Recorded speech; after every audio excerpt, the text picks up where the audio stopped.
I want to bring in Congressman David Cicilline of Rhode Island. He is also the chair of the Democratic Policy and Communications Committee. Congressman, good morning. What specifically are you hearing about this possible new Republican plan? Well, despite what the president just said, this plan gets worse and worse and worse. The Republican plan to repeal the Affordable Care Act will mean 24 million Americans will lose their health insurance. Premiums and out-of-pocket expenses will go up. Older Americans will face a crushing age tax because insurance companies can charge them more. It will undermine, this new plan will undermine the protection for pre-existing conditions.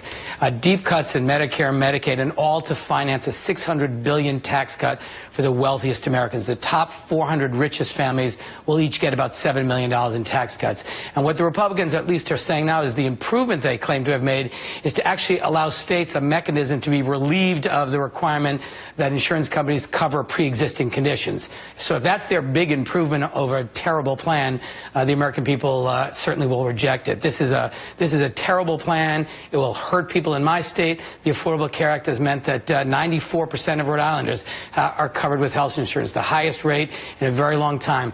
This is working, and although Democrats are always willing to work together to improve and strengthen the Affordable Care Act, the Republicans' repeal and this new version of it is something we're going to fight hard against. But you do agree it needs, I mean, voters spoke throughout the election saying that the Affordable Care Act needs work. What have Democrats done to offer that change? I mean, you've got some states with only one option.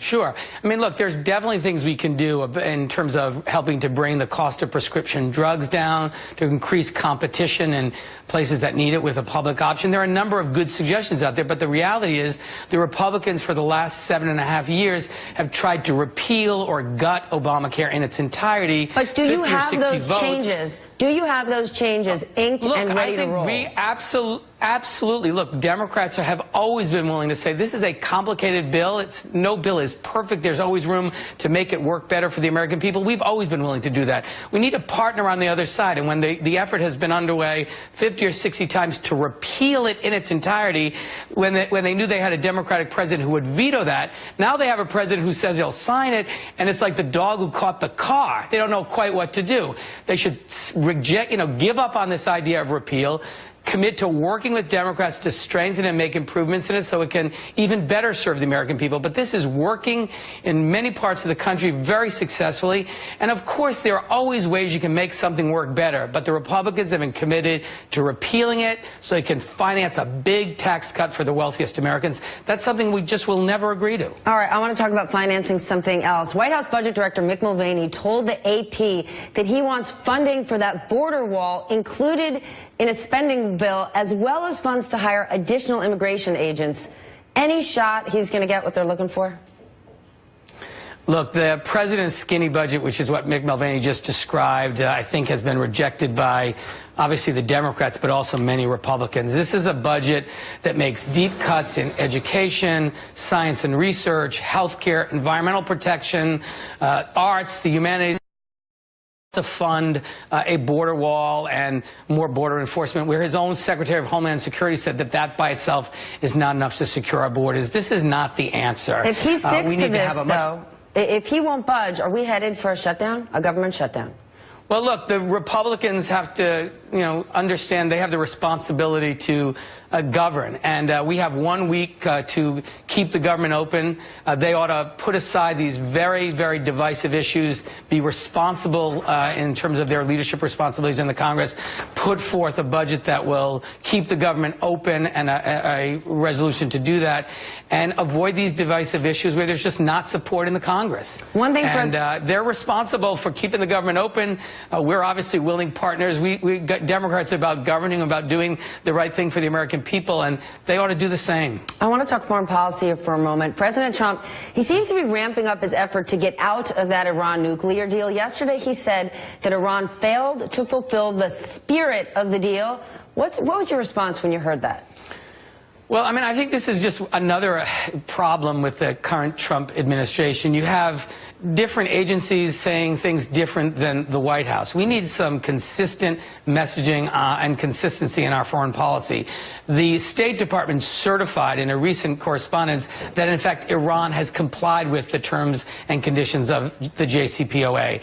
And so you sort of don't know what the point of the president's saber rattling is. Maybe it's because he promised on day one he was going to rip up the Iran deal, and now his State Department said Iran is complying, and we have prevented Iran from being a nuclear power, which is very, very important. We need to push back hard on Iran in terms of their activities and their destabilizing activities in the region, but it's much easier to push back on a country that doesn't have nuclear capabilities. So this is important. They have complied with it. It has secured Iran from not becoming a nuclear power, and it's odd statement from the president when his own State Department confirmed in writing that Iran has complied with the terms and conditions of the JCPOA. It's confusing to our allies, the P5+1 partners who helped negotiate that deal. It's obviously very confusing to the rest of the world who sort of tries to figure out what is the position of the United States. And I think it's just another example of where the president doesn't have a consistent policy. He doesn't have a fully staffed up State Department or Defense Department. And he seems to not have in place a decision-making process that's sort of rational and predictable and kind of shoots from the hip. That's very, very disturbing and can have a very negative impact on our foreign policy. Before we go quickly, though, he would make the argument he doesn't necessarily need it, or unpredictability is one of his skills. He likes to surprise people. What's your take, then, on the fact that he was able to bring that aid worker home? That's a big deal. She was there for 3 years. Sure. Look, I don't think unpredictability and instability is good in foreign policy.